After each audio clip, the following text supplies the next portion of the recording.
Então, eles sempre falam isso comigo, preocupado com essa questão do coronavírus, para que eu não dê abraço, nem beijinho, nem aperto de mão. É possível falar em afetividade em meio à pandemia? Né?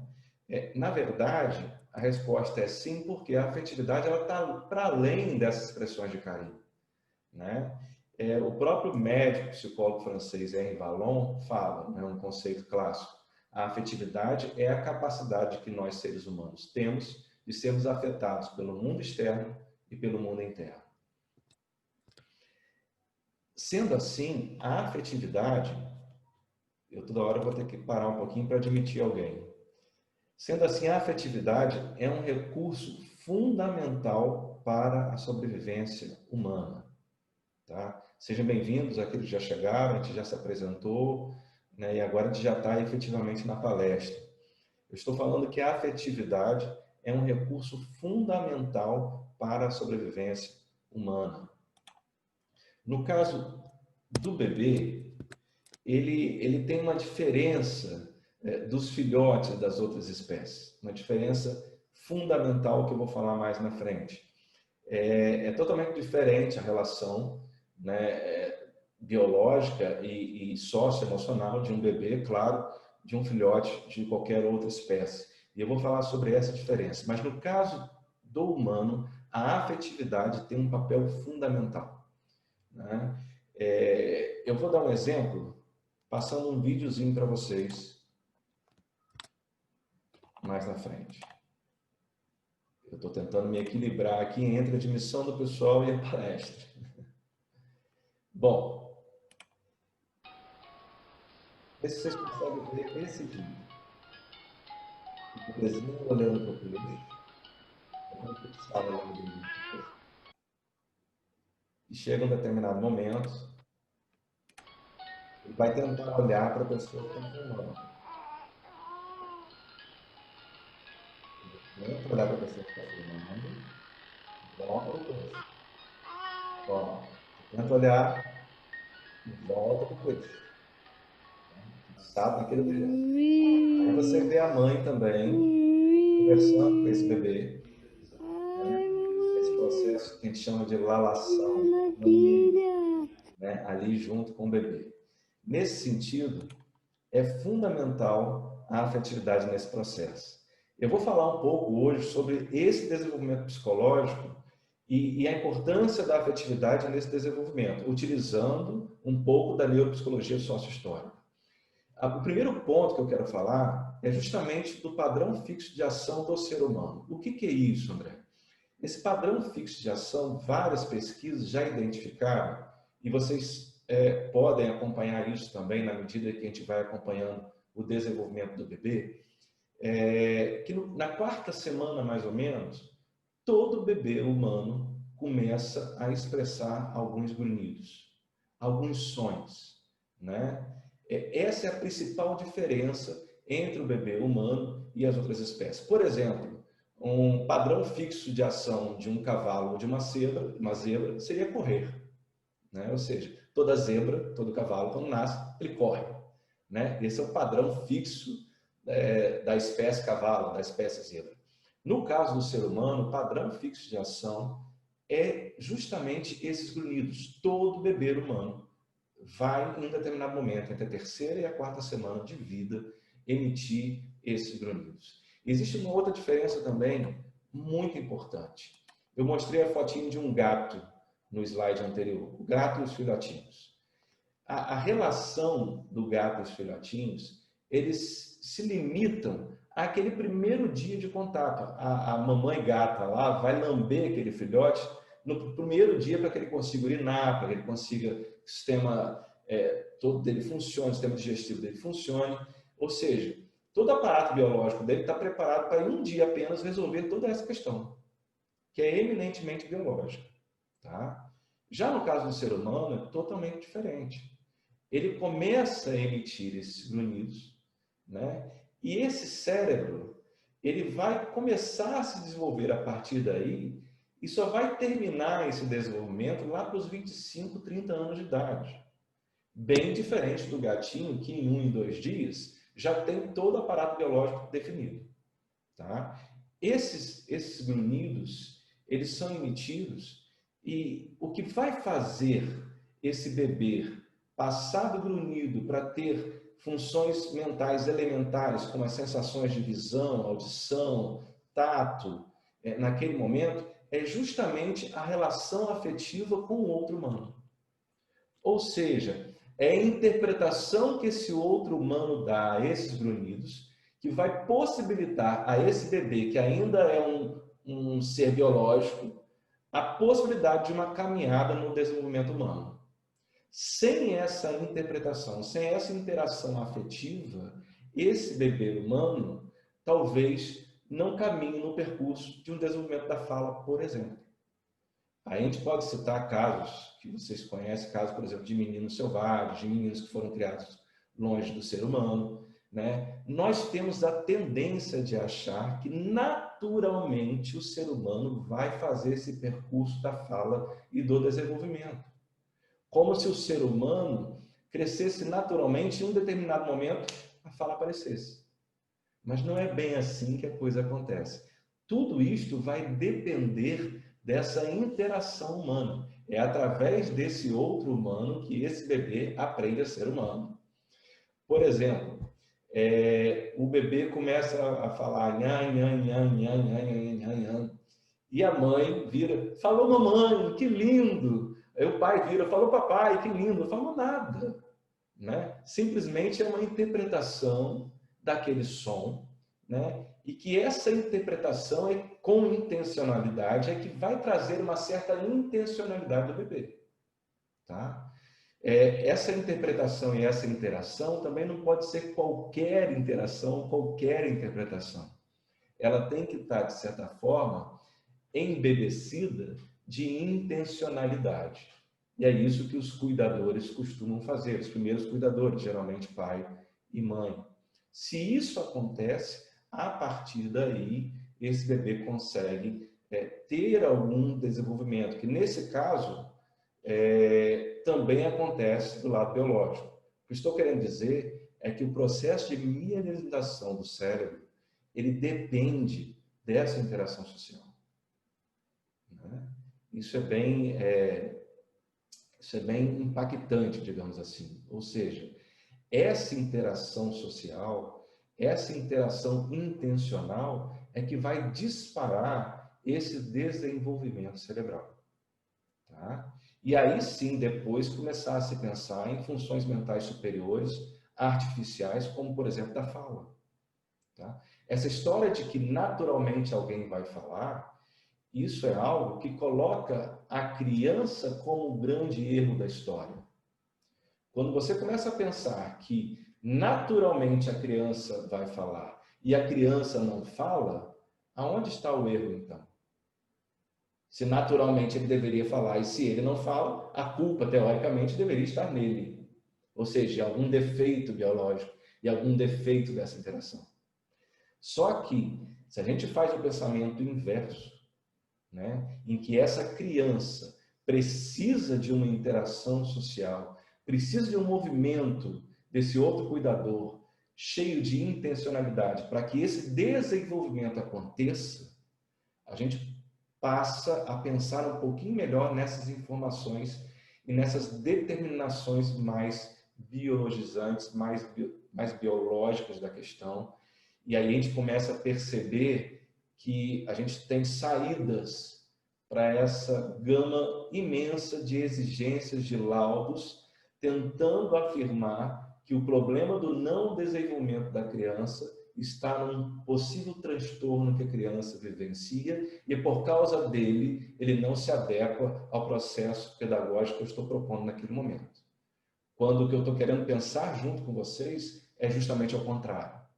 Ou seja, como realizar, desculpa, tem gente pedindo admissão aqui, como realizar, né, esse processo de desenvolvimento, esse processo interacional, né, de forma que a criança consiga passar de uma etapa de fixação de ação mais elementar, mais reflexa, depois ir para uma etapa mais elementar, onde ela vai começar a interpretar alguns sons, o som alto, o som baixo, interpretar algumas questões do tato, né? E para só depois ela conseguir experimentar realmente funções mentais mais superiores, como fala, como inteligência e outras coisas, cognição e outras coisas. Nesse sentido, para encerrar esse slide, pensar o cérebro dessa forma, nessa máquina afetiva, pensar o desenvolvimento nessa forma, é pensar o cérebro como uma grande orquestra, como a gente está vendo aí no slide. Ou seja, onde os neurônios seriam os instrumentos. E a afetividade é que vai dar o tom da música. Ou seja, qual é o objetivo naquele momento? O objetivo é tocar uma música mais harmônica. Para que aquela música seja tocada, esses instrumentos vão ter que ser arrumados de uma determinada forma. Mas não quer dizer que toda música tem que ser tocada de um mesmo formato. Porque senão não haveria música. Tá? Ou seja, é a arrumação dessa orquestra de uma forma sistêmica, de uma forma orquestral, é que vai determinar a criança conseguir passar por essas fases do desenvolvimento. Ok? Até aí? Querendo perguntar, gente, só levantar, só abrir o microfone e falar, tá? Sem problema nenhum. Pensando esse desenvolvimento, principalmente, né, um dos teóricos que a gente vai estar tendo esse embasamento, eu vou estar falando do Lurie e Vygotsky. Eles pensam no desenvolvimento cerebral baseado em 3 blocos funcionais, que funcionam como uma orquestra, que funcionam de forma sistematizada. Um primeiro bloco funcional, tá? Que é essa parte do tronco cerebral, tá? E esse desenvolvimento é, de certa forma, evolutivo. Evolutivo na ontogênese e evolutivo na filogênese. Ou seja, ele vem de um processo onde o bebê desenvolve primeiro toda essa parte do tronco cerebral, tá? Esse primeiro bloco, na medida que ele é trabalhado, lembra lá das funções alimentares? Na medida que ele é trabalhado no sentido das suas sensações, ele vai se desenvolvendo para um segundo bloco funcional. Tá? Esse segundo bloco, né, da parte mais templo parieto occipital do cérebro, esse segundo bloco, ele começa a se desenvolver, a se milenizar. No entanto, ele ainda tem poucas conexões. O que vai aumentar as conexões desse segundo bloco funcionais? Justamente as interações afetivas. São essas interações que vão dar conta do aumento dessas conexões. E na medida que essas conexões aumentam, aquilo que era apenas sensação passa a ser também uma interpretação da sensação.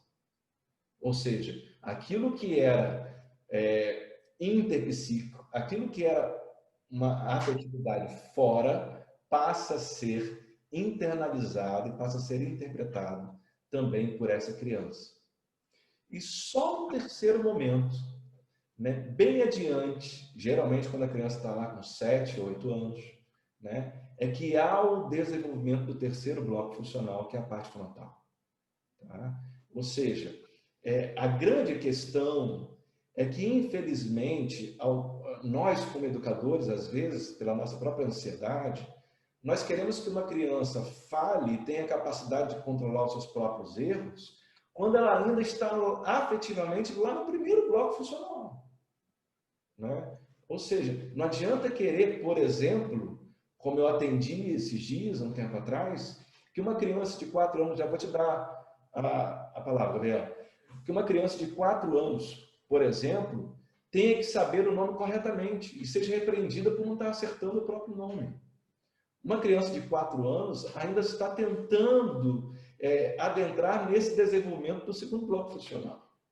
Ou seja, ela ainda não tem esse controle a fim de pensar sobre o próprio erro ou pensar no que está fazendo naquele momento ali. O nome para ela é uma brincadeira e não deveria passar disso. Mas o infantil 4 e o infantil 5 já estão exigindo que a criança acerte escrever o próprio nome. Quando o direcionamento talvez fosse outro. E aí, quando uma dessas crianças, daquela sala de 10, 15 aluninhos, passa a não conseguir fazer, né? Parece que o erro está na criança, né? Fala. Pois não. Pode perguntar. André, você falando sobre desenvolvimento, me veio a questão da creche, né? Sim. E eu tenho, assim, uma referência de sobrinhos que estão com 22, 21, 18, que na época que entraram no contexto de creche, e eu morando em Niterói, eu fiquei muito assustada, porque eram 4 meses só. Só que eu fui percebendo o desenvolvimento da interação e socialização. Ficava em horário integral, eu ficava preocupada, assim, sabe? Aquela coisa de, né, eles novos e tal. E eu tenho agora também outros 2 sobrinhos que passaram por creche. E eu vejo um desenvolvimento de, tipo, com 2 anos, a menina conta. Antes de 2 anos, ela lê um livro e contar uma história do Bobo Menino. Eu comecei a mudar a minha visão de creche, porque eu entendo assim, a gente tem creche que trabalha com a questão muito dos cuidados, né? E da higiene e tal. E a gente tem creche que faz seu papel pedagógico, estimulando e acrescentando os papéis dos pais, ajudando, às vezes, nesse trabalho, a realidade que eu estou falando, do contexto que a gente trabalha e tal. E eu vejo que o desenvolvimento e até algumas coisas podem ser tratadas precocemente. Né? Banalizar os laudos, mas a Sim. observação em sala de aula nesse comecinho é muito importante. Você é a favor do contexto de que se inicia na educação infantil, creche, tem alguma coisa? Porque eu vejo uma certa proteção. Até de colegas mesmos que vou aproveitar minhas licenças e vou ficar com meu filho. Aí o filho não vai no colo, não vai com ninguém. Eu noto essa diferença, entendeu? Disso aí, um desenvolvimento, e eu acompanho muito. E assim, a linguagem agora com 5, 6 anos é uma linguagem um vocabulário muito rico. Que eu vi que isso foi consequência, né? Lógico, consequência. E é natural e espontâneo. Sim, sim. A gente vai responder essa sua pergunta, muito importante, no decorrer que eu estiver explicando esses momentos do desenvolvimento. Eu vou falar aqui de 4 momentos apenas, porque Tá. não dá para a gente falar de tudo, né? O desenvolvimento humano é bem complexo. E eu escolhi 4 momentos baseados nas crises de Vygotsky, tá? Então, eu vou falar sobre esses 4 momentos e eu queria tirar essa conclusão junto com vocês. Ou seja, Ok. é benéfico ou não avançar na questão Tá. pedagógica com a criança de 2, 3 anos? Até que Que veio a ponto... questão, porque você falou, vamos interagir, vamos trazer questões, e são questões que... Perfeito, perfeito. Tá. O formato é esse mesmo, é o formato que eu estava querendo dar. Então, aliás, o meu desejo hoje aqui é justamente fazer com que vocês saiam da palestra querendo aprender mais sobre o assunto, né? Querendo buscar mais sobre o assunto do desenvolvimento. Vamos falar sobre esses 4 momentos, tá, do desenvolvimento, e a gente vai ficar com essa pergunta no ar, ou seja, até que ponto é benéfico ou não avançar na questão pedagógica, criança de 2, 3 anos, numa creche, por exemplo, né? Vou falar sobre o primeiro momento, o momento pós-natal, chamado assim por Vygotsky. Nesse primeiro momento, ainda há só uma intuição do eu. Estou falando da criança ao nascer até 1 ano de idade. Tá? Ou seja, neste momento, ela apenas ela vai lidar muito com comportamentos reflexos biológicos. Né? Não há uma intuição formada do eu. Na medida que há uma necessidade, a criança chora, por exemplo, né? Deixa pai e mãe tudo doido, né? A gente sem saber o que é aquilo que ela está chorando. E o pai e mãe vem e interpreta aquele choro como sendo fome, digamos, né? Se o pai e a mãe teve sorte de acertar, né? Esse bebê vai parar de chorar, né? Se ele não para de chorar, pai e mãe vai na tentativa e erro. Né? Ou seja, é fome, está sentindo alguma coisa, será que é frio, o que será que está acontecendo? Na medida em que há essa necessidade no bebê, essa necessidade que é nesse momento biológica, o cérebro, de certa forma, o tronco cerebral, ele vai ativar esse ser para que ele chore, vai estar ali ativado, agitado, até que aquela necessidade seja realmente suprida. Né? Se a necessidade é suprida, se aquele momento de ativação foi bem acolhida pelo cuidador que está ali, e de certa forma interpretada por aquele cuidador como sendo fome, por exemplo, e aí vem a comida e aí eles começam a se entender, não, choro, vem comida, a fome acaba, e essa interpretação vai criando um certo formato, né? O bebê vai desativando todo esse circuito. E aí, se a fome passa, ele vai começar a desativar, fica mais calmo e pode até dormir. Tá?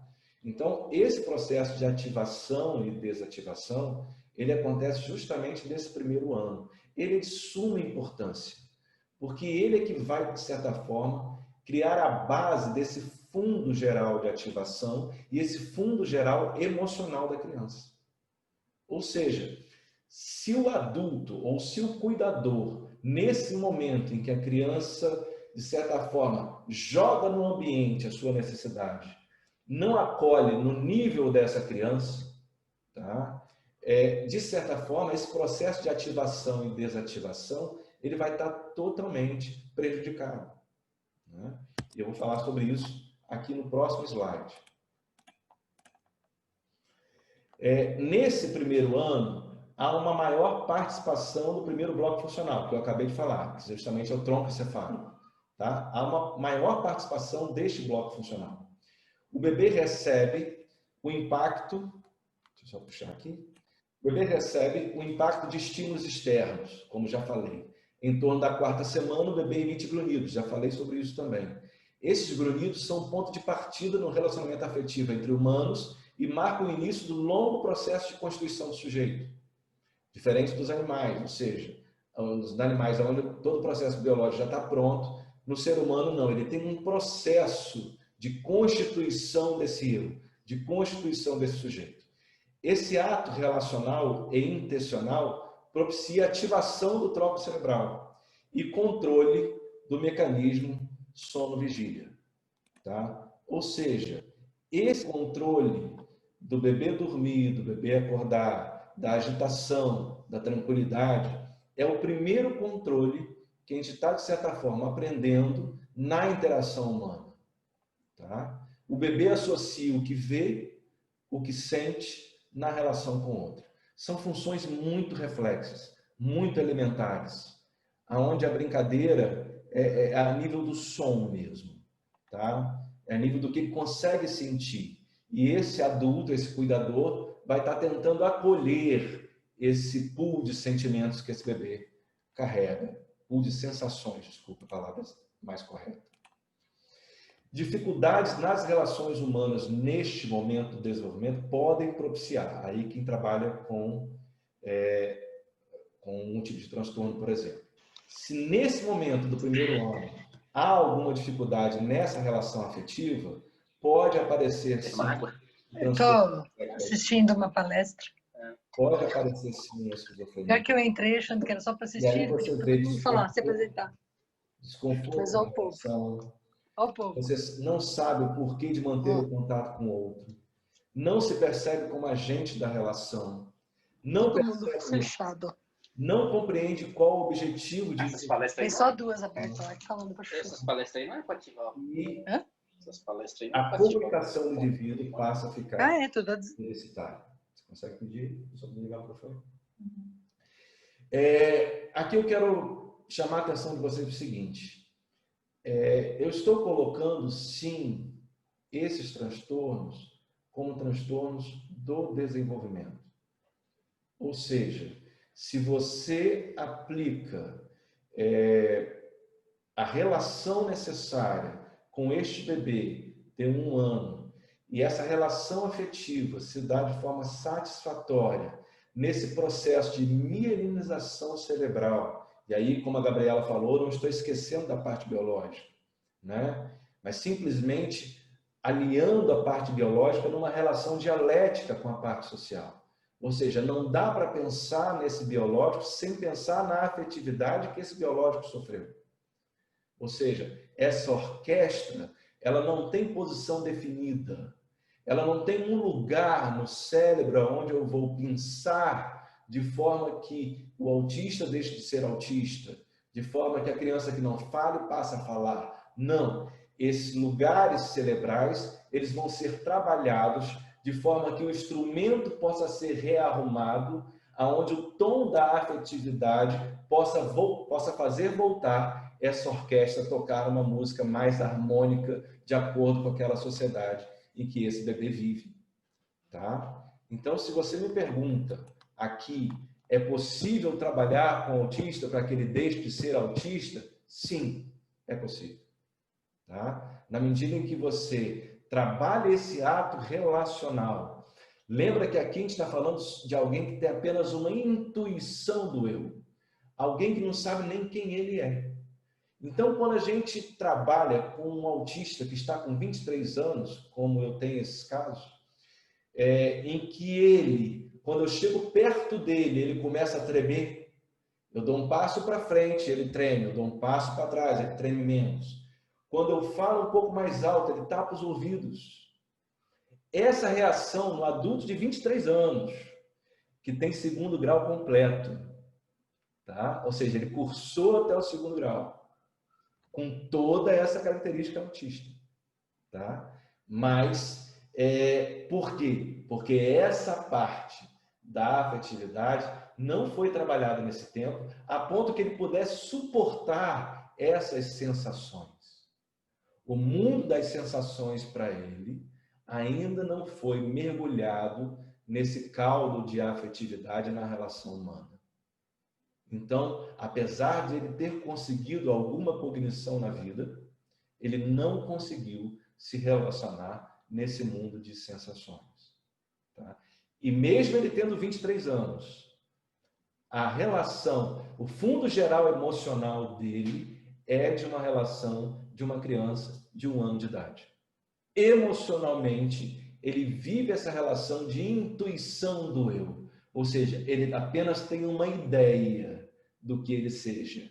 E por não ter essa ideia fechada, e por não ter uma maturidade nessa ideia, sim, os sonhos assustam. Sim, o outro assusta. Porque ele não tem esse eu totalmente formado, que deveria já ter sido trabalhado nesses 18 anos de escola.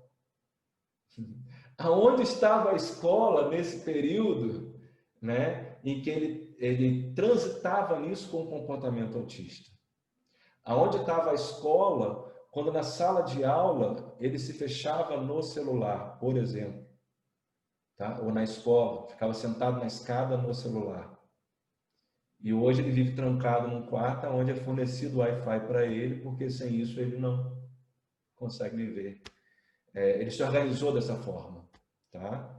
Mas por que o celular entrou no lugar aonde o outro humano deveria ter entrado? Eu gosto muito do exemplo do Romeu, filho do Marcos Mion. A forma que a família tem uma afetividade e como ele responde àquela afetividade com música. Gente, é assim, é muito bonito, mas foi um trabalho. E aí você responde a pergunta que eu acabei de fazer. Por que será que a escola não viu esse menino durante esse tempo todo escolar? Justamente porque dá trabalho. Tá? A relação afetiva exige uma ação de intencionalidade. Ou seja, não é qualquer palavra, é uma palavra intencional que vai realmente fazer com que essa intuição do eu passe para um segundo momento. E aí é mais fácil, por isso a minha crítica ao laudo, eu não estou me desfazendo dele, eu trabalho com isso, mas é simplesmente uma crítica. Por quê? Geralmente, quando uma dessas crianças recebe esse laudo, há um decreto de que o problema do transtorno do espectro autista está na criança e não na relação dessa criança com o cuidador ou com o outro humano, né? Ou seja, há um decreto fatal para essa criança. Os pais às vezes chegam deprimidos porque simplesmente encaram aquilo como um decreto de morte, né? Aonde o filho sempre vai precisar de uma mediação direta, aonde ele não vai poder ter uma vida, digamos assim, produtiva, né? E simplesmente os laudos às vezes afirmam que o problema não está na forma como eu estou educando, não está na forma como eu estou me relacionando afetivamente com ele. O problema está nele. O problema está no biológico. O problema está que ele tem um transtorno. Tá? Quando, na verdade, se você trabalha essa relação afetiva, aquilo que é chamado de transtorno deixa de ser. Tá? Se tudo correr bem, a gente passaria para um segundo momento, para uma segunda crise, né? Onde já há uma intencionalidade, o bebê já começa a perceber que a imagem do espelho não é uma outra pessoa, é a imagem dele mesmo. Ele para de procurar atrás do espelho, né? E começa a entender que aquela ali é a imagem dele, né? Começa a entender que ele é um ser no mundo e que existem outras pessoas, mas ele não entende muito bem essas outras pessoas. Essas outras pessoas aparecem, somem, né? De repente mamãe está no quarto, de repente mamãe não está mais, né? E aí ele começa a ter uma idealização desse outro. É aquele momento que começa a jogar a chupeta no chão, que começa a brincar com a comida, o objeto vira o brinquedo, o papel dos pais se torna muito importante. Por exemplo, ele pega um lápis, uma caneta e começa a fazer barulhinho, como se fosse um carro imitando, ou como se fosse algo da televisão, imitando algo da televisão. Ou seja, nesse momento ele começa a entender que ele é um ser nesse mundo, ele é, de certa forma, está formando o eu, mas o outro, ele ainda está idealizando. Ele ainda está tentando entender este outro. E para que ele consiga entender, esse outro precisa se fazer presente. Ou seja, a chupeta foi jogada, a chupeta precisa ser devolvida. Devolvida por quem? Por esse outro. E aí eu boto a figurinha de mamãe estressada, né? Ou seja, porque isso cansa, né? Você imagina isso no ambiente escolar, onde está se falando de uma creche com 15, 20 crianças, né? Ou seja, esse movimento circular de atenção, ele também acontece na creche. E da mesma forma lá também ele precisa ser trabalhado. Então, eu começo aqui a colocar essas indagações do nível pedagógico que a gente tem que colocar numa criança de 2, 3 anos. Ou seja, não há problema em se traçar algum esboço pedagógico, algum plano pedagógico, desde que ele não deixe de contemplar o momento emocional da criança. O que acontece, Gabriela, na sua pergunta, muito legal, o que acontece é que às vezes o plano pedagógico esquece o momento emocional da criança. O plano tem que ser feito com eles e não para eles. Tá? Muitas das vezes a gente acaba entregando certos planos pedagógicos prontos. O professor às vezes fica maluco, porque às vezes não consegue aplicar aquilo, né? E se frustra, porque não está conseguindo aplicar. E na verdade essa frustração, ela, de certa forma, ela iria se esvaziar se fosse trabalhado esse momento emocional com a criança, essa relação circular de atenção com a criança, né? Se esse momento não for bem trabalhado, algumas questões também podem acontecer. Eu vou acompanhar aí o slide. Essa crise, então, irá ser realçada inicialmente pelo jogo do tira e põe, junta, separa, aparece, desaparece. Aquele momento que o bebê brinca com o pai, com a mãe, com o cuidador. Cadê o bebê? Né? Eu sumi. Né? E aí ele acha mesmo que sumiu, e aí abre os olhos e vê o pai na frente. Esse momento é super importante, essa brincadeira acontecer. Porque é esta brincadeira afetiva que vai garantir que ele tenha um processo biológico, de certa forma, em andamento. É essa brincadeira que vai garantir que ele passe a compreender um pouco mais quem é esse outro e a relação dele com esse outro. Freud trabalhou muito isso, né, no jogo do Fordar.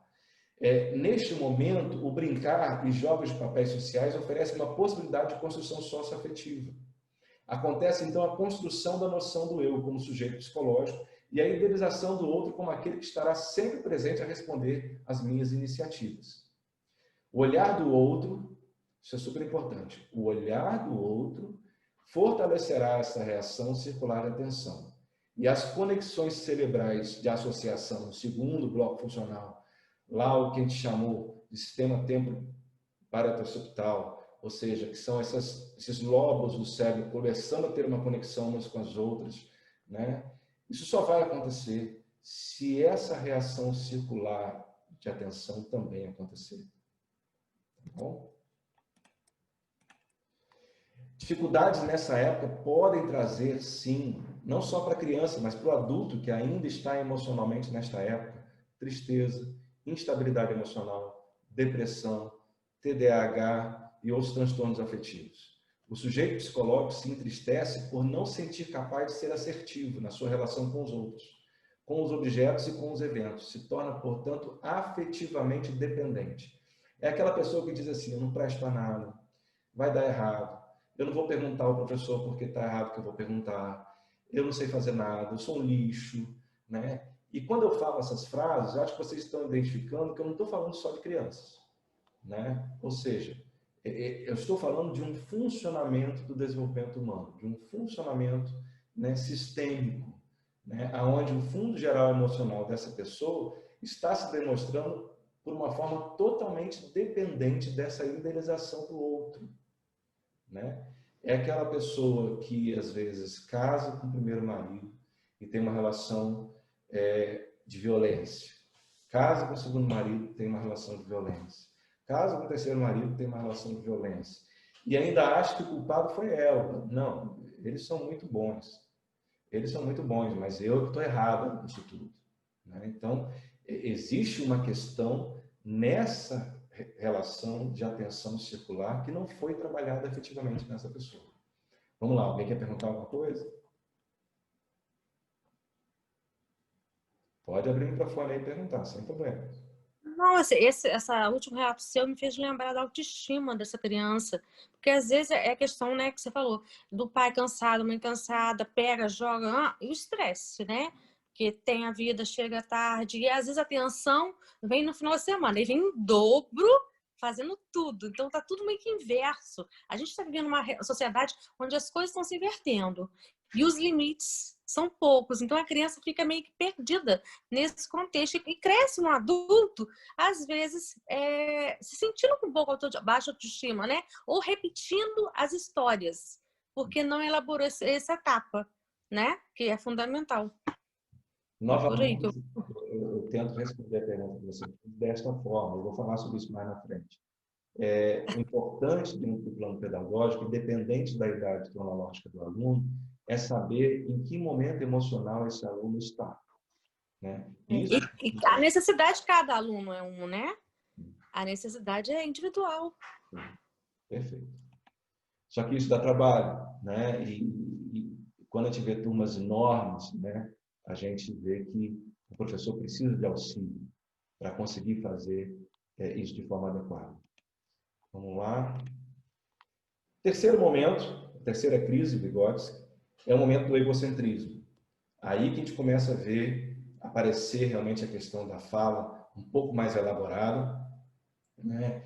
E o egocentrismo, nesse momento, ele é importante, ou seja, é um momento em que a criança vai se dar conta do eu e se dar conta também do outro. Ele já tem uma ideia melhor do que seja o eu, do que seja o outro.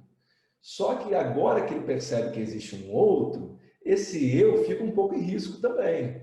Ou seja, se existe um outro, eu tenho que cuidar desse eu, porque esse outro pode me ameaçar de alguma forma. Então ele tenta, de todas as formas, provar esse eu cada vez ser mais forte. Mas é importante esse processo acontecer, porque é justamente esse processo que vai dar força a esse eu para que ele consiga elaborar todo o processo da fala. É importante vislumbrar que esse é o momento, por exemplo, como a Gabriela falou, de dar um limite nas relações afetivas. No entanto, há de se ter uma compreensão melhor do momento emocional da criança. Porque para dar limite a alguém, primeiro ela tem que ter não tido. Ou seja, eu não vou cortar a asa de alguém, uma asa que não existe, né? Primeiro ele precisa criar a asa, para depois ser cortado. Esse é o equívoco que alguns educadores às vezes cometem. Não, a criança tem que ter autonomia, a criança tem que fazer isso, a criança tem que fazer aquilo. né? Tem que ter um limite. Tem, sim, mas em qual momento? E mais, em qual momento daquela criança, né? Ou seja, não adianta dar limite para a criança que ainda não chegou nessa fase. E aí, dentro de uma classe de 3, 4 anos de idade, ou até de 5, 6, existem aqueles que vão estar ainda num segundo momento emocional, aonde ele quer fazer tudo para o outro, ele quer, de certa forma, descobrir quem é esse outro, né? Então ele fica achando que ele é que está fazendo as coisas erradas. E existe, na mesma sala, no mesmo grupo, existe aquele que está nesse terceiro momento que quer bater nesse que não tem compreensão do outro ainda, né? Que quer pegar o brinquedo dela, né? E a gente tem que trabalhar esses dois momentos dentro do mesmo grupo, às vezes. Mas são momentos totalmente diferentes, né? Em que você vai ter que dar a atenção, aquela atenção circular àquele, por exemplo, que está sofrendo bullying, que está apanhando, ou que está, de certa forma, recebendo a agressividade do coleguinha, né? E vai ter que apoiar também esse que está sendo agressivo, porque ele já está nesse terceiro momento, diferente do coleguinha outro. Isso quer dizer que ele está mais adiantado que o outro? Não, de forma alguma. Tá? Simplesmente eles estão em momentos diferentes e precisam de atenções, e precisam de relações de afetividade diferentes, né? Para ambos conseguirem entender o que está acontecendo, né? Aqui, a imagem de duas crianças de 3 anos. Tá? E aí, essa é uma imagem de uma pesquisa russa, falando justamente da questão da obscene, da intencionalidade, né? E são duas crianças de 3 anos que vivem a vida sem nenhum tipo de transtorno visível. Ou seja, ambas as crianças estão expressando comportamentos adequados à sociedade em que vivem. Qual a diferença entre elas? A primeira criança, entre aspas, dita normal, não gosto muito dessa terminologia, não. Entre aspas, dita normal, a terminologia é mais biológica. Ela recebeu estimulação, ela foi intencionalmente estimulada. Ela, até os 3 anos, ela, quando brincava, pai, mãe, cuidador, professor, estavam ali brincando com ela, dando essa atenção a ela. Nos 3 anos, quando ela começou a fazer questões mais egocêntricas, alguém estava ali dando certo limite a ela. Tá? E a criança, no meu caso aqui, aparece a criança da direita, extreme neglect. Nessa criança, ela já foi negligenciada, uma criança mais rural, mais abandonada na questão do estímulo, tá? Vivendo uma questão mais sozinha, com a maior pobreza de relações sociais. Tá? Você pode perceber a diferença entre o desenvolvimento biológico de uma e de outra. Você tem aqui os ventrículos centrais, que são como bolsinhas de líquido cerebral, que na segunda criança, a mancha preta parece bem maior. Tá? Ou seja, e por que na primeira criança está menor? Porque com o crescimento cerebral, esse líquido foi comprimido. E isso é bom, porque isso dá espaço para o crescimento cerebral. Na segunda criança, você vê alguns sulcos cerebrais. Na primeira, você já não vê. Por quê? Porque o cérebro cresceu o máximo que ele poderia crescer naquele momento. Isso tudo, a única diferença entre elas foi justamente a relação social afetiva. Tá? E como isso acontece biologicamente também. Ou seja, nós precisamos perceber que não dá para exigir da segunda criança a mesma coisa que nós exigiríamos da primeira, dentro de um plano pedagógico. Ou dentro de uma relação afetiva. Não dá para exigir a mesma coisa. É cruel exigir a mesma coisa. E é isso meio que os laudos fazem. Na medida que eles simplesmente identificam, mas não dizem como a criança pode voltar a se desenvolver, como a primeira criança. Né? Como se a criança estivesse fadada a se paralisar naquele momento do desenvolvimento humano. Né? E isso não é verdade, na medida que é possível fazer algo por ela, desde que a gente trabalhe esses momentos afetivos. André, uma das questões que eu vejo muito chegar lá na gerência relatórios, né, pedindo visita. Eu não vou, eu faço outro trabalho, porque quem faz é assistentes sociais para as escolas que não têm assistente social, que reduziu bastante. Então, eu vejo assim, relatórios que a gente pede, eles pedem, o setor pede, um relatório descritivo desse aluno para ver qual é a demanda. E a gente já vê que alguns professores, às vezes pela formação, ou por ter feito um curso de psicopedagogia, usam de termos até médicos ou até de diagnóstico. Já patologizando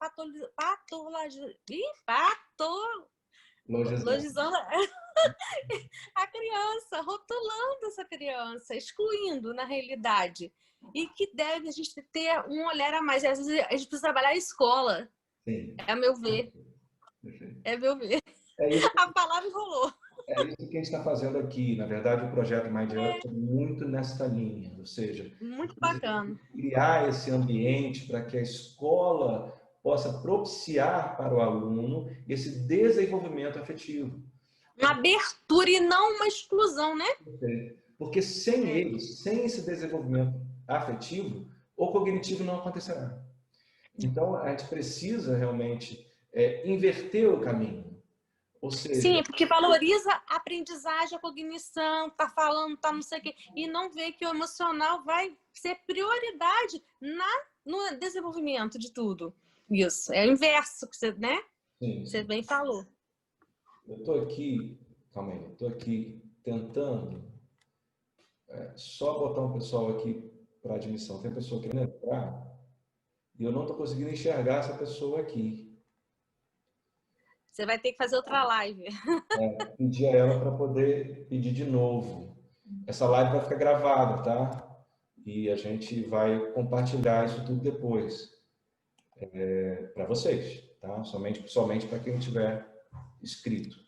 Então, nesse mesmo raciocínio, Gabriela, no terceiro momento, dos 3 aos 7 anos, Vygotsky refere-se que a reação negativa ocorre desde o momento em que a criança não se interessa em cumprir o que é pedido. O motivo da negativa não se deve ao conteúdo da própria atividade, mas à relação com o sujeito que solicita. A reação negativa se manifesta por deixar de cumprir algo. O que isso quer dizer? Não é a tarefa. Não é a tarefa que um aluno dito com transtorno opositor quer se negar a fazer.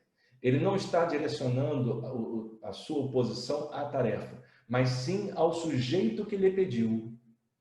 Vocês lembram que a relação é com o outro, né? E esse outro, no caso desse terceiro momento, é um pouco ameaçador, na medida que você quer afirmar o seu egocentrismo.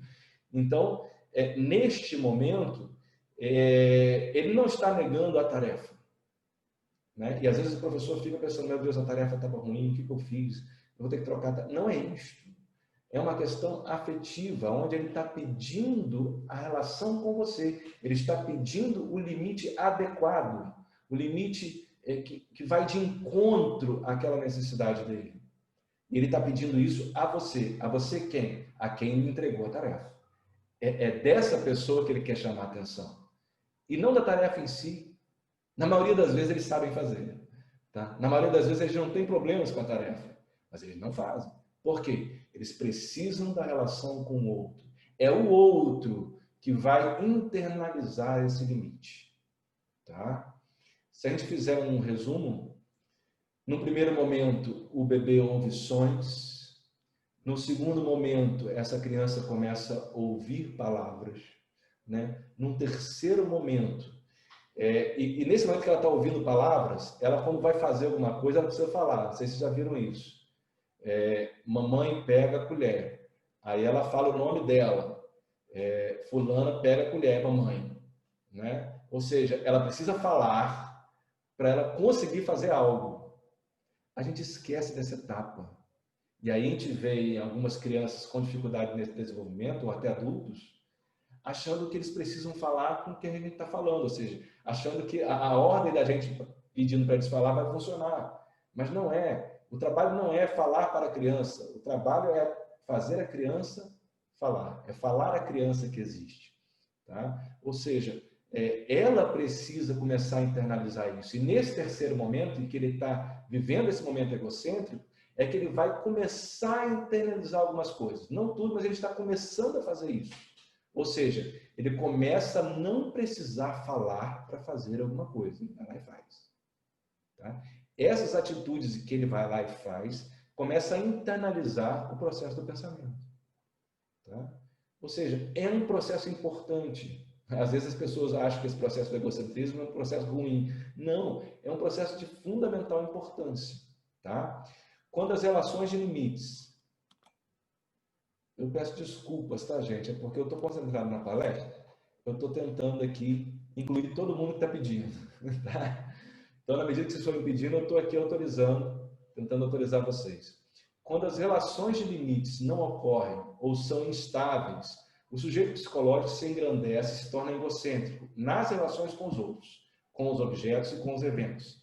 As crianças e os adultos que permanecem nessa crise não compreendem suas limitações no meio externo e, quando elas ocorrem, muitas vezes se sentem injustiçados, se sentem desadequados, um nervosismo exacerbado.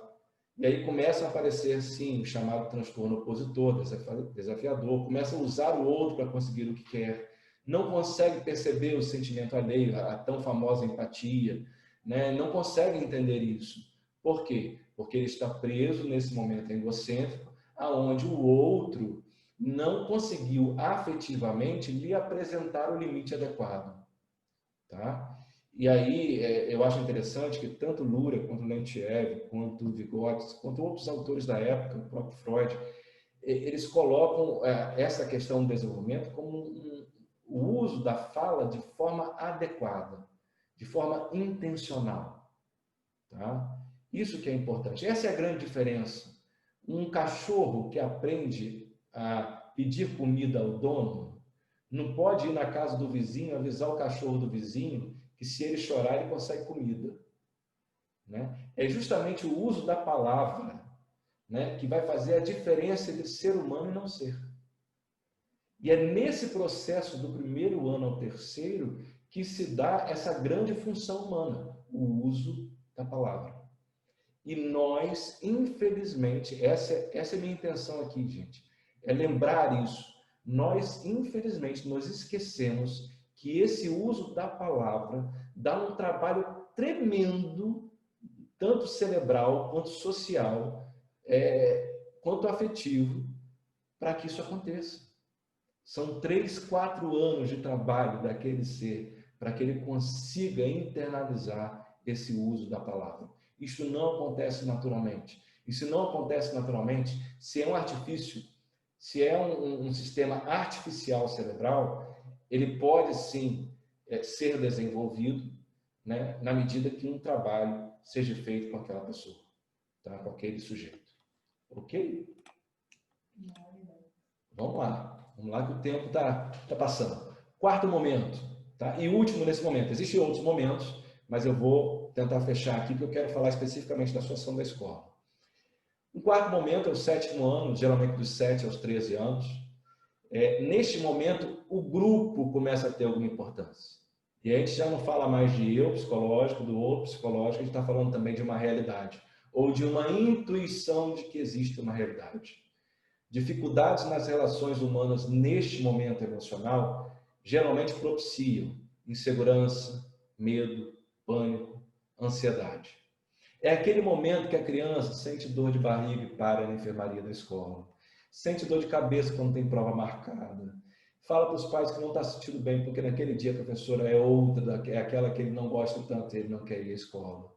É aquele momento que ele sente medo de ficar, por exemplo, dormindo sozinho no escuro, ele quer a companhia de alguém, ele quer a mão de alguém.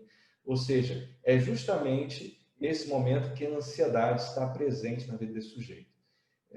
Se fosse falar por uma linha mais psicanalítica, é o momento realmente das instalações das neuroses. Né? Ou seja, é um momento que esse sujeito está tentando entender um pouco do que seja essa realidade. E não precisa a realidade estar acontecendo. Basta pensar nela para a ansiedade aparecer. Tá?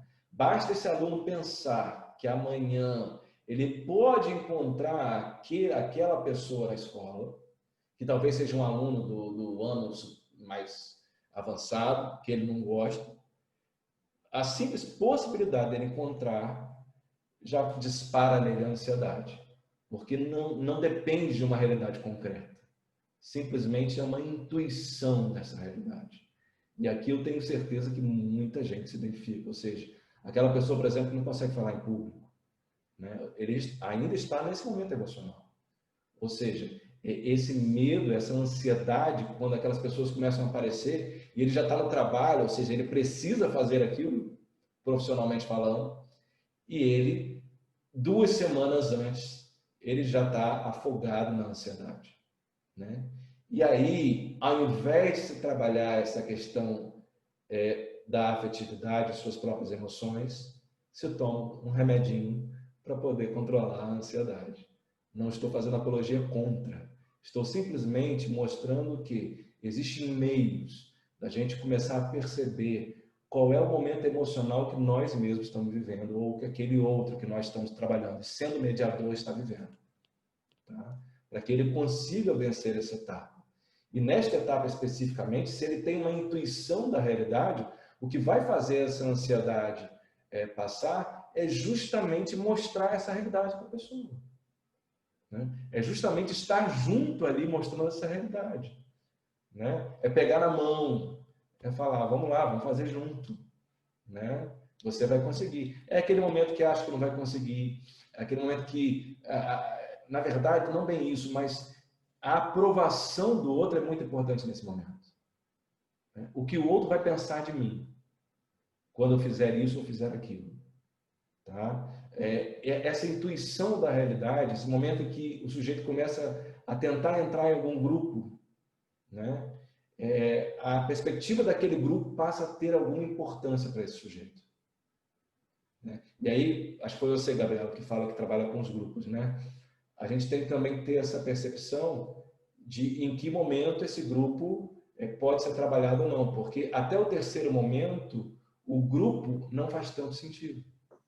Né? O meu é mais voltado para adolescente, no momento. Então, a EJA foi uma surpresa. Gostei muito do EJA, né? Porque a participação na adesão foi excelente. E fiz também alguns para as creches, para os pais. Eles queriam que fizesse mensalmente. Porque como eu sou muito espontânea e eu dou uma introduçãozinha do desenvolvimento infantil, eles trazem as questões todas, entendeu? Então não acabava. E eu retornei algumas vezes. Então, assim, comigo funciona essa questão da roda de conversa, porque a gente olha nos olhos, um reconhece, às vezes, um problema que está vivenciando em casa, ou no caso, pai, mãe, reconhece que também está tendo aquela dificuldade de botar um limite. Então, eu acho que eles se sentem ouvidos, né? Eu acho que a escola precisa ouvir mais os pais. Né? Você falou um exemplo aí que me fez lembrar quando eu atendia na Santa Casa. Eu tinha um paciente que a mãe teve ele tardiamente, tratamento super bem, ele indo bem na escola, do nada a escola me manda, dizendo que ele estava regredindo e tal, e eu fui perguntar como que estava a escola. Aí a mãe me relatou, e ele estava na primeira série, que a escola do nada decidiu botar na parte da manhã 2 professoras. Uma se chamava Bem-vinda, a outra era Mal-vinda, o nome já dizia. Porque naquela fase onde ele precisava se sentir seguro ainda, estava aprendendo as coisas todas de conteúdo e tal, ele foi cortado com 2 professoras. Ele não está preparado emocionalmente para isso. Então, eu sinalizei para a escola. E aí, posteriormente, eu encontrei com a pedagoga da escola, que era uma escola particular, e ela falou, Gabriela, a gente fez isso na época para fazer um ajuste de horário. E aí, com a sua solicitação, a gente viu que não estava funcionando. E botaram, a princípio, como se fosse o tratamento que estava regredindo. Quando, na realidade, era a escola que estava querendo facilitar a sua rotina dos professores e não pensando na criança. Entendendo? Esse desenvolvimento que você está tanto falando, que é importante. Então, assim, acho que a gente tem que refletir muito, porque tem várias situações aí e que a gente precisa ter um olhar diferenciado, sabe, André? A gente tem que, não importa a função que você esteja, mas a gente, como educador, a gente tem que ter uma visão e parar de vez em quando para refletir. E nesse momento foi o que eu fiz. Eu entendi o contexto, E falei, não dá para ser, a faixa etária não tem amadurecimento para isso. E o momento que a gente está vivendo hoje, de possível reabilitação escolar, né, da escola, momento de ensino híbrido, né, essa questão está mais pungente ainda, ou seja, está mais em evidência ainda. Essa questão da afetividade vai permear todo esse processo. Eu falo no próximo slide aí, esse próximo slide aí é o coração da palestra. Tá? Se você puder guardar isto que eu vou passar aqui, é fundamental. Justamente explica todas essas fases do desenvolvimento e marca essa transição da primeira parte da palestra para a segunda parte da palestra. Se eu, como educador, não entendo as especificidades da idade cronológica do meu aluno, com certeza vou ter dificuldades nessa relação com ele. Ou seja, se eu não entendo que eu estou com uma criança de 3 anos, 5 ou de 12, e que eu tenho que usar uma linguagem adequada para aquela idade cronológica, eu vou ter algumas dificuldades. Eu preciso entender isso, que existe uma diferença cronológica ali. No entanto, se eu, como educador, não entendo as especificidades da idade e do momento emocional e afetivo que o meu aluno se encontra, a relação educacional e de reabilitação se torna impossível. Ou seja, dentro de um mesmo grupo, dentro de uma mesma sala de aula, eu posso sim ter alunos em momentos emocionais diferentes. Ou seja, isso não só em sala de aula, isso também em empresa, isso também no trabalho, isso também na família. Ou seja, de certa forma, nós encontramos o tempo todo pessoas em momentos emocionais diferentes. E, na verdade, se eu me proponho a ser mediador, se eu estou como educador, se eu estou como mediador naquela relação, seja a relação qualquer que seja, nesse caso nós estamos trabalhando hoje aqui a relação do professor e aluno, e o professor como mediador nesse processo, é de extrema importância que ele entenda essa relação emocional e em que momento emocional afetivo aquela criança, aquele adolescente, aquele jovem, aquele adulto se encontra. Se não praticarmos esse entendimento, a relação de reambientação, a relação educacional, ela se torna praticamente impossível. Se torna daquele sentido, você finge que está ensinando e ele finge que está aprendendo, né? Quando, na verdade, a aprendizagem ela é o motor do desenvolvimento. E o desenvolvimento vai fazer a aprendizagem acontecer. Uma coisa não funciona sem a outra, né? Não dá para você traçar todo um plano pedagógico sem entender o momento emocional, até porque a afetividade ela tem sim primazia pelo cognitivo. Tá? Então, esse slide aqui, ele é de extrema importância. E aí eu começo a falar realmente, já partindo para a parte final da nossa conversa, a receptividade afetiva da escola. Estará mais habilitada a escola para este novo tempo, pós-pandemia, a equipe pedagógica que melhor souber lidar com as diferenças afetivas. Como é que está as emoções dos pais e dos alunos neste momento de pandemia? O quanto de ansiedade, de incerteza, a gente tem visto em pais que ainda estão vivendo um momento emocional de 7 anos de idade. Tá? E com um filho de 9 na escola. Ou seja, nós precisamos entender também esse momento emocional dos pais e alunos. No novo ambiente escolar, as atitudes pedagógicas precisarão contemplar as necessidades e não apenas as completudes expressivas ou conteudistas. Lembra lá do bebê, né, que tinha uma necessidade, e essa necessidade era atendida por uma interpretação intencional? É a mesma coisa. A gente vê hoje em nossos consultórios, uma demanda muito alta dos profissionais de saúde e profissionais de educação. Até porque esses profissionais tiveram que enfrentar uma guerra, né, e deixaram nas suas casas toda a sua rotina. Ou seja, além de ele dar conta de ser mediador com o aluno, ele tem que dar conta da sua família, da idosa que ele cuida, da mãe mais idosa, do pai mais idoso, do filho, né, do marido, o que seja. Ele tem tudo isso para dar conta. E muitas das vezes, aquela dificuldade emocional que ele está tentando trabalhar no aluno é a que ele passa em casa, é a que ele passa na sua situação pessoal. E isso acaba sendo um limite, um fator que acaba atrapalhando esse processo dele mesmo enquanto mediador, né? Esses dias, há um tempo atrás, atendendo uma professora, a gente percebe que ela mesma estava com dificuldade de trabalhar essa necessidade na vida do filho, né? Ou seja, eu comecei a perguntar, seu filho tem um videogame? Ela fala, tem. Seu filho tem um celular? Tem. Seu filho tem um quarto? Tem. Seu filho tem comida no prato todo dia? Tem. Aí, e a questão toda é que o filho não desenvolvia, tinha terminado o segundo grau e não estava desenvolvendo nada, estava no quarto, no celular e etc. É o que a gente vê por aí hoje. Justamente por quê? Porque não havia necessidade. A necessidade não estava sendo bem trabalhada. A interpretação intencional daquela necessidade não estava sendo bem trabalhada. Porque ela mesma, né, não estava conseguindo trabalhar as suas próprias necessidades emocionais. Ou seja, nós precisamos identificar nessa relação de mediação em que momento o mediador e mediado estão, de certa forma, ancorados, emocionalmente falando.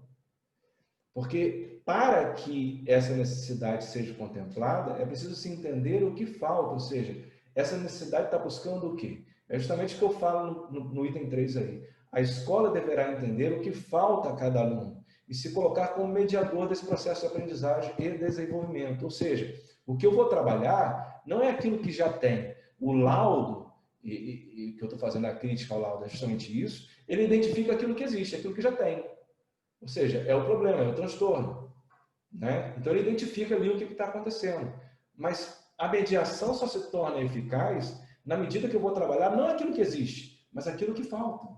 Aquilo que está para acontecer. Ou seja, se eu estou no momento emocional e que eu consigo lidar apenas com funções elementares, de sonhos, por exemplo, como que eu vou querer que esse indivíduo introjete no pensamento palavras? Como que eu vou querer dar instruções a ele em palavras que exigem uma compreensão abstrata, se ele ainda está num período pós-natal, onde o que ele entende mais é o concreto, é o som, são as sensações. Tá? E isso nada tem a ver com o cognitivo. A pessoa pode estar, como o exemplo que eu dei anteriormente, pode estar formando no segundo grau, mas ainda está presa emocionalmente a este período. Então, se nós entendermos que essa falta pode ser trabalhada, nós vamos conseguir sim ser agentes de transformação e de desenvolvimento na vida dessa pessoa.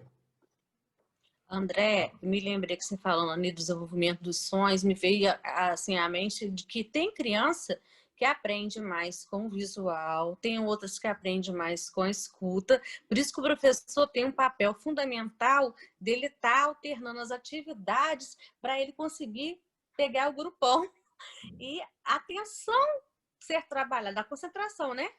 A gente vê muito isso, porque tem gente que não é visual, tem gente que é auditivo, que aprende mais escutando.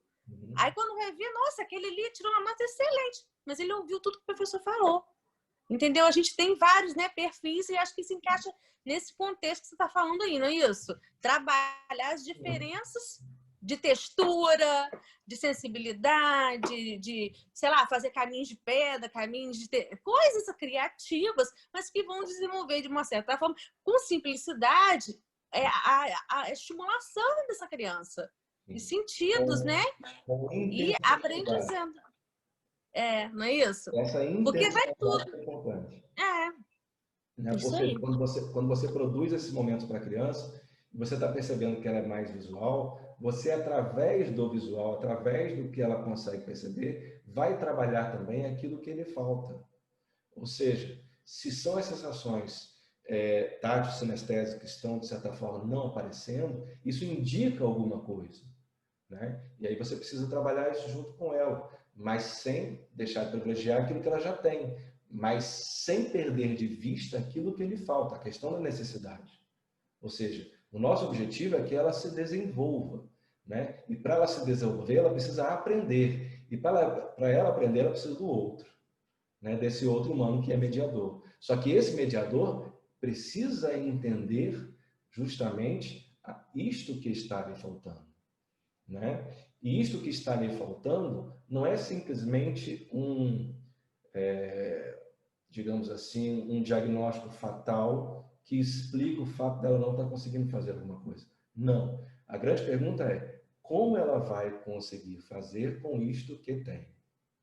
Né? E como mediador, eu vou estar andando junto com ela nesse percurso do desenvolvimento humano. Essa é a grande sacada da história. Isso que é apaixonante. será importante analisar bem de perto a dinâmica funcional. É isso que você acabou de falar. Ou seja, existe uma dinâmica funcional desse indivíduo. E essa dinâmica funcional, ela é cognitiva, ela é social e ela é afetiva. Nunca uma coisa só. Tá? Então, perceber essa dinâmica funcional e não apenas o sintoma. É essa ênfase no sintoma que a gente está tentando desconstruir. Né? Inclusive... Tipo, ir na prevenção. Ir na prevenção. Sim, Ir sim. na prevenção. Já fazer um trabalho visando grupos homogêneos que a gente sabe que vai existir numa sala de aula, não é isso? Sim, sim, sim. E ainda que sejam heterogêneos, o professor ter o auxílio necessário para conseguir trabalhar isso na sala de aula. Ou seja, é isso que a gente vai oferecer aqui, de certa forma. Então, é preciso ter esse auxílio, né, para que ele consiga, empoderando as estimulações e não somente as avaliações cognitivas ou comportamentais.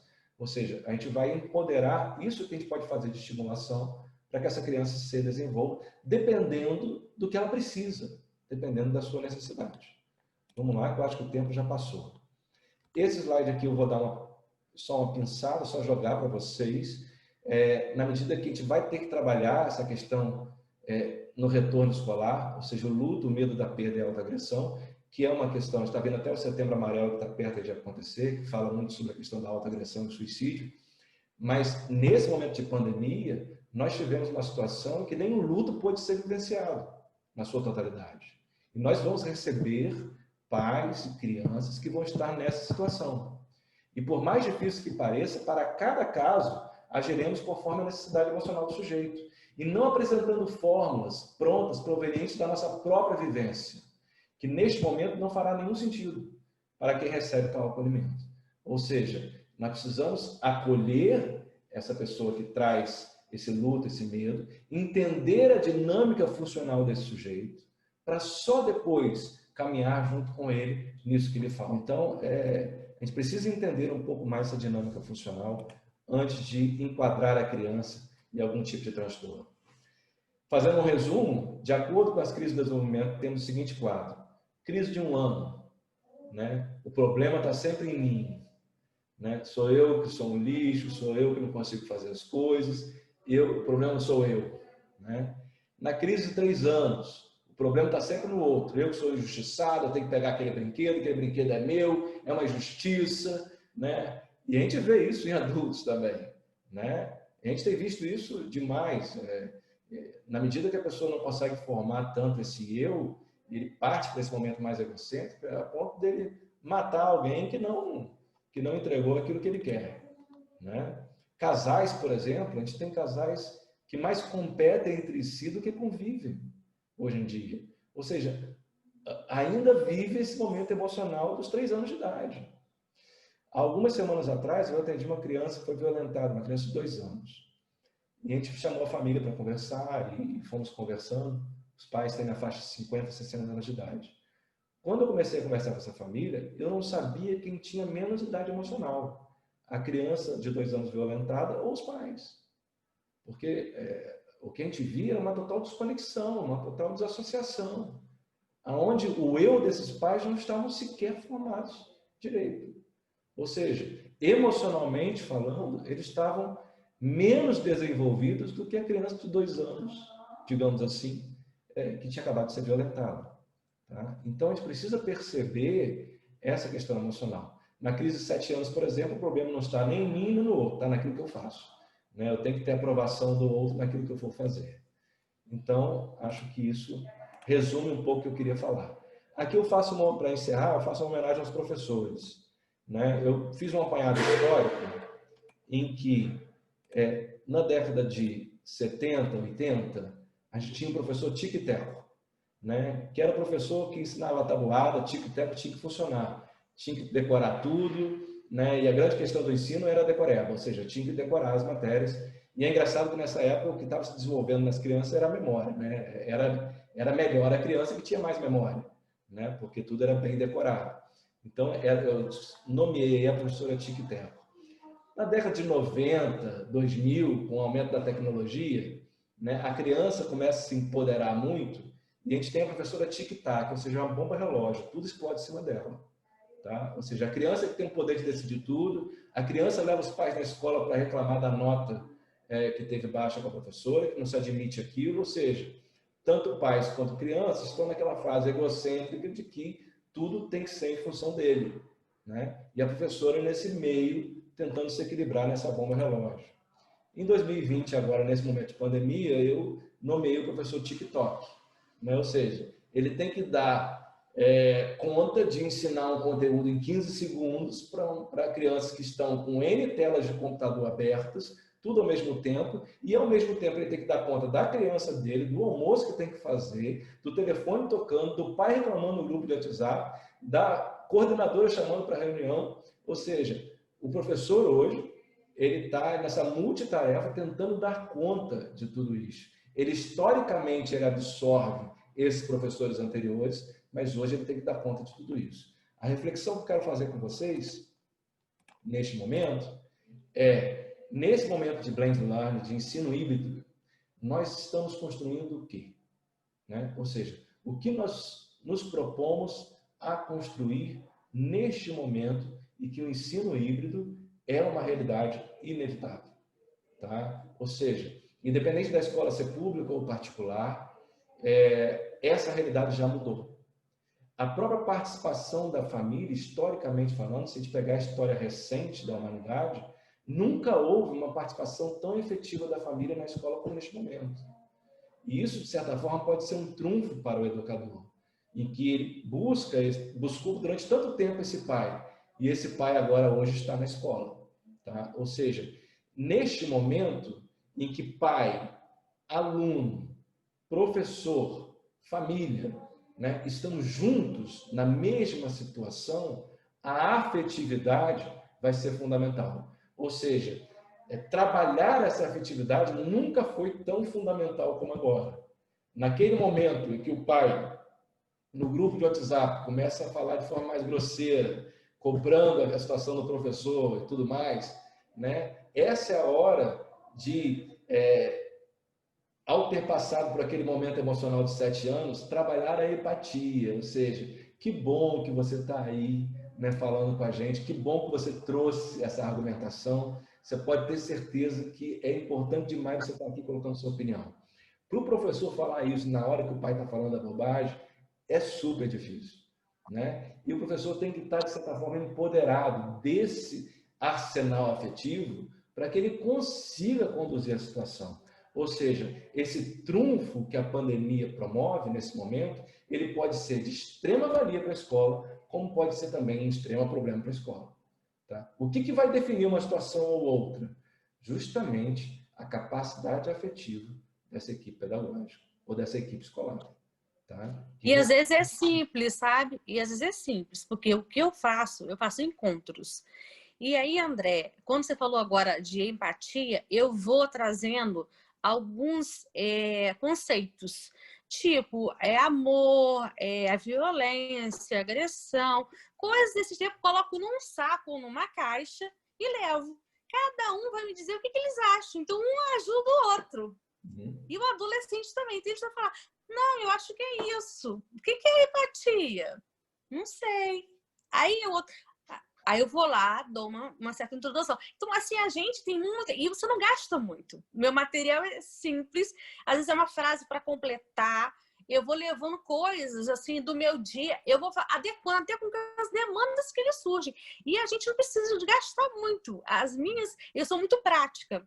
Então, quando você falou de empatia, às vezes a pessoa não sabe o que é empatia, esse conceito. A gente precisa ir lá atrás. Com a família, com a criança, com o adolescente. Trabalhar valores. De uma certa forma lúdica, né? Às vezes tem uma dinâmica, um se coloca no lugar do outro e se apresenta. Então, a gente vai fazendo os encontros. Em termos que você falou da afetividade, eu esqueci de colocar isso. Eu coloco afetividade, mas assim, eu coloco as afetividades, os afetos bons e os ruins. E de que forma a gente tem que fazer, né? Para a vida ser um pouquinho melhor. É uma sopinha, né? Sim. É uma O mais sopinha. importante é justamente a intencionalidade e como afeta o sujeito que está ali sendo mediado, ou seja, quem é esse sujeito, né? Como que ele recebe isso? Como que ele interpreta isso? Acho que isso que é fundamental. Eu dou o exemplo da minha professora de matemática aqui, porque no ensino fundamental eu era um aluno extremamente deslocado, né? Eu era aquele aluno que passava no corredor polonês, eu era aquele que ficava quietinho lá no fundo.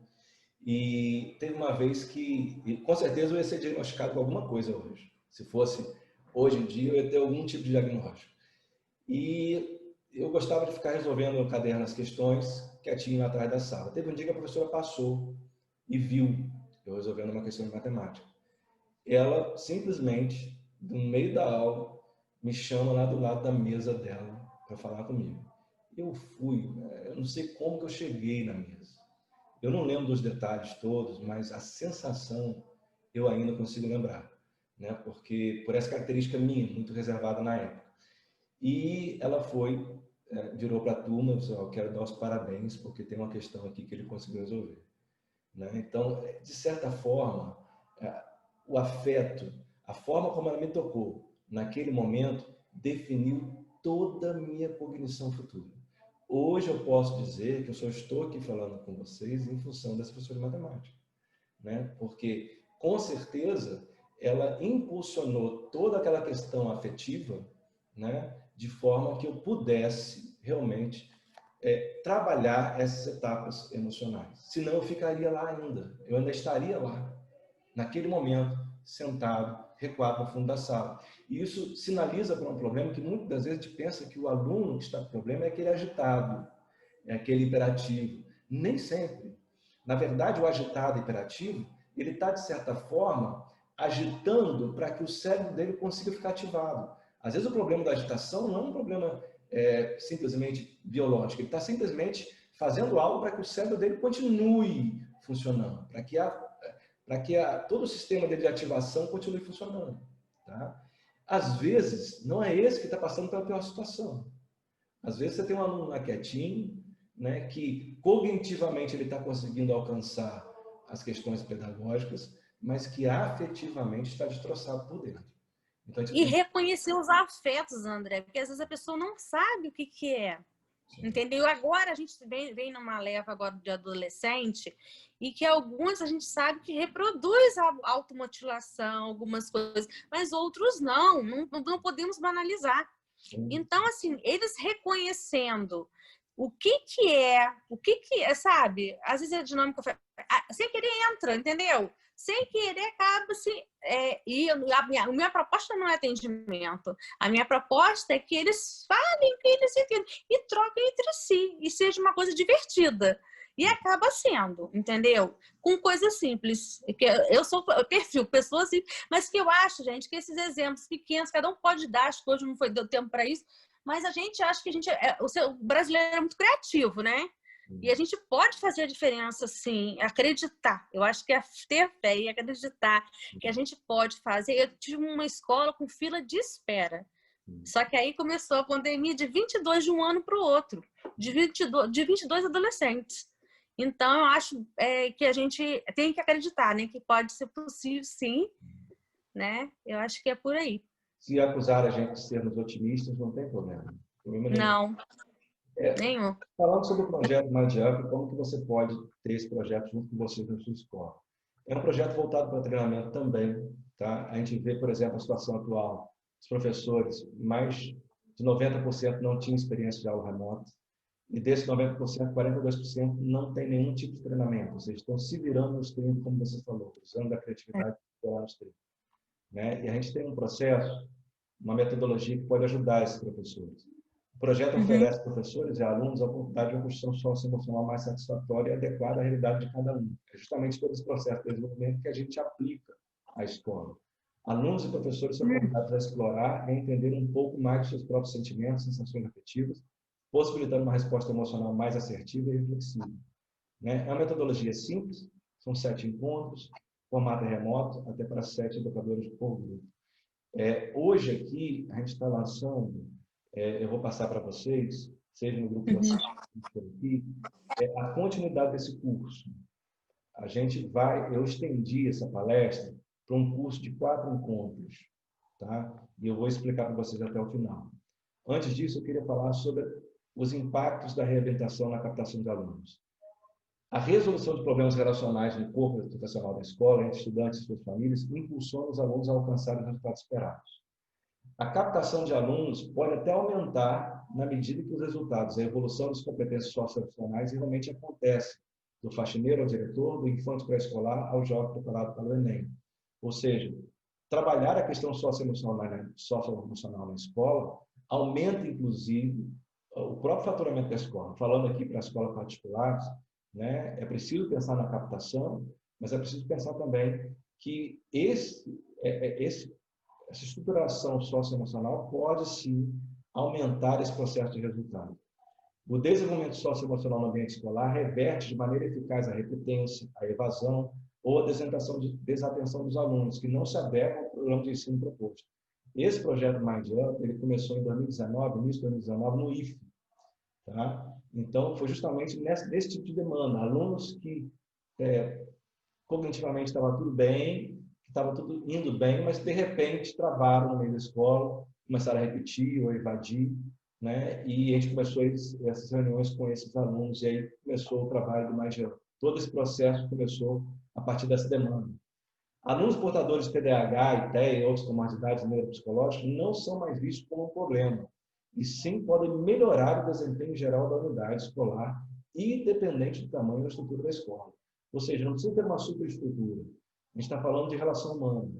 Então, quando acontece um aluno de ter algum tipo de dificuldade no desenvolvimento socioemocional, essa dificuldade ela pode ser sanada na medida que a gente passa a acompanhar esse desempenho. E a evolução é tão surpreendente que os próprios pais começam a dizer assim: eu não vou tirar meu filho da escola. Eu não posso tirar ele daqui, ele já tem amigos, ele está conversando com os amigos. Estou falando assim, meu filho autista, por exemplo. Tá?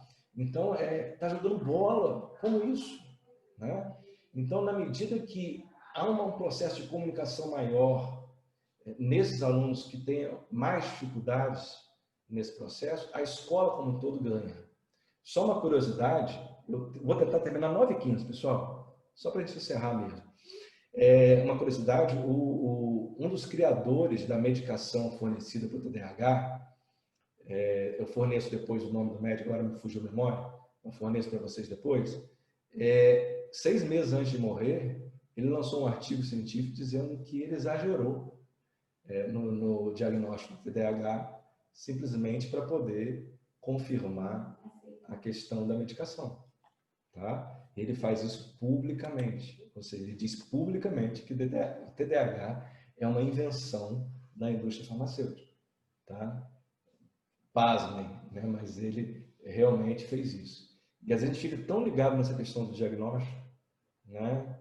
Que a gente esquece de perceber que existe um desenvolvimento ali em questão, afetivo, cognitivo, né? E emocional e social. Tá? Vamos lá. Esse texto eu escrevi para vocês, por isso eu peço paciência para vocês ouvirem esse texto, porque ele é importante. A aprendizagem é, portanto, o motor do desenvolvimento. Ao experimentarmos uma crise interpsíquica, ou seja, entre as pessoas, né, a fala entre as pessoas, somos afetados pela palavra e seu uso. Isso é de suma importância. O que impele o sujeito a encarar a verdade das suas necessidades e faltas. É o uso da palavra que faz isso, né? Que coloca o sujeito diante de suas necessidades e faltas. Em um momento posterior, esta experiência social se internaliza intrapsiquicamente. E aí ele não precisa mais falar para fazer as coisas. Ele está aí começando a ter o pensamento mais estruturado, né? Nascendo assim a possibilidade do pensamento e de funções mentais superiores, mergulhados neste complexo de inter-relações humanas, que são também origem de nossos processos volitivos e intencionais. Desta forma, no processo coletivo de desenvolvimento escolar, os valores, as relações e as experiências são individualmente internalizadas na forma de pensar e agir desse sujeito em formação, o aluno, no caso. Quando os pais, a sociedade, a escola e os alunos entendem isso de forma plena e percebem que as relações se dão em momentos emocionais diferentes, emerge um sentimento de prazer que coloca o processo educativo no centro da comunidade a qual a escola tangencia. Quanto maior a consciência desse nosso papel no desenvolvimento do aluno, maior a eficácia do desenvolvimento geral deste indivíduo e da sociedade como um todo. Só há dois modos de descobrir que a Terra é redonda, ou estudando em livros, ou sendo feliz, disse Clarice Lispector. Muito obrigado. Eu quero só lembrar a vocês daquela professora de matemática. Há alguns meses atrás eu fiz uma palestra aqui em Campos mesmo, Rio de Janeiro, para idosos. A palestra rolou durante um tempo. No final da palestra, uma idosa veio me procurar. Ela olhou nos meus olhos e perguntou assim: você lembra de mim? Naquela hora, a imagem da mesa, e do que eu senti veio à minha mente. E a resposta que eu dei para ela foi: como eu poderia esquecer? Hoje, eu posso dizer que a cognição vem depois da afetividade, na minha experiência própria e na minha experiência de trabalho. Olha só, o curso Mind Up, ele vai ser feito em quatro aulas. São 2 módulos de 4 aulas. Tá? Nesses 2 módulos, o que a gente vai fazer? Praticamente, a gente vai aprofundar cada item da palestra. Estudando caso clínico, você vai ter a participação do WhatsApp para colocar suas questões, suas dúvidas. Tá? Durante o processo, inclusive, de reabilitação, se você estiver reabrindo sua escola, se estiver querendo que a equipe pedagógica tenha alguma consultoria ou algum acompanhamento, porque, como nós falamos, o trabalho do professor ele não pode ser sozinho nesse momento, ele não pode estar abandonado nesse momento, muito pelo contrário, ele tem que estar empoderado nesse momento para receber toda essa gama de dinâmicas funcionais, das mais variadas possíveis após esse momento de pandemia. Então, a gente pensou um formato bem simples, o mais enxuto possível, o mais barato possível, para que a gente possa ter esse acompanhamento. Então, a gente vai aprofundar, porque, na verdade, o meu desejo hoje aqui era fazer essa apresentação para poder, de certa forma, fazer você pensar, para que você busque mais esse conhecimento da afetividade, desses processos emocionais, para que você possa ter êxito aí em toda a sua questão pedagógica dentro da escola também. Tá? Então, qual é o objetivo desse curso? É justamente dar o apoio a este professor, a essa equipe pedagógica, ou a esse educador, ou até esse pai. Nós temos uma pessoa aqui que veio participar conosco, que é mãe de uma criança autista. Então, a criança está com 2 anos, a gente está aí conversando. Então, para esse pai também, ou seja, a gente vai aprofundar nessa questão e não só falar desses momentos emocionais, mas falar também de intervenção. Tá? Então, a gente vai abrir nesse sentido para esse pessoal do grupo. A esse pessoal que fizer a inscrição, a gente também vai dar o certificado do curso. São 2 módulos, você não precisa fazer os 2, tá? Você pode fazer o primeiro e depois o segundo, etc. Tá? Não tem essa ordem específica. Mas desse primeiro módulo, a gente vai aprofundar em cada questão, dando possibilidade de acompanhamento, consultoria, intervenção e casos clínicos no grupo do WhatsApp. Então, acho que é muita coisa que eu acho que é bacana. Eu não vi ainda como que é o curso, as datas, como que é, mas eu acho que é bem bacana a gente estar se capacitando para esse retorno e tocando em assuntos que sejam pertinentes a esse retorno. De que forma, conversar com essa criança. São coisas que me vieram à mente, entendeu? Como que é a família. Então, assim, a gente vai ter que se reinventar. Acho eu que a gente vai se reinventar. Então, esse processo de reinvenção vem com pensamento, com trocas como essa, Sozinho a gente não pensa. Sozinho, não. E principalmente o professor em sala de aula, ele precisa dessa ajuda nesse momento. Então, vai pegar uma carga afetiva muito grande. É essa proposta, justamente nesse momento, para poder estar entregando ao professor instrumentos para que ele possa utilizar nesse momento difícil, emocionalmente difícil, e que a gente possa passar por isso com saúde e com a instrumentalidade necessária para lidar com a mediação. Na medida que o professor tem um papel fundamental nas crianças. Ou seja, quando a gente fala sobre isso, a gente percebe que uma criança pode deixar de ser autista ou de ter algum comprometimento de transtorno emocional, na medida que a mediação é bem feita por um outro, por um mediador que entenda toda essa questão, a gente está falando aí de certa forma, salvar algumas vidas de um processo tremendamente adoecedor, né? De um processo que custa não só a escola, mas custa principalmente ao indivíduo, né? Então, essa é a minha esperança, de multiplicar essa questão, multiplicar esse otimismo, no sentido que a gente consiga não deixar crianças que ainda estão tão novas sendo rotuladas de transtornos tão negativos, tá? Sem saber que podem sair daquilo, sem saber que podem desenvolver, podem aprender algo mais, desde que tenham o processo adequado. Então, você clicando nesse link, você vai ter o formulário completo, a explicação completa do curso, tá? Você pode, inclusive, copiar para outras pessoas. Eu vou pedir autorização para vocês para a gente ficar nesse grupo até segunda-feira, para poder a gente estar passando esses links, e eu passo também todo o áudio dessa palestra para vocês estarem acompanhando. Ou seja, a gravação dessa palestra para estarem acompanhando também. Tá bom? Muito obrigado a todos, obrigado por estarem me acompanhando até esse horário. Tá? Foi um prazer estar com vocês, um prazer conhecer vocês, e que a gente possa estar junto aí nesse grupo de WhatsApp. Eu vou estar à disposição de vocês até segunda-feira, e um pouco mais para aqueles que estiverem intencionando fazer o curso conosco.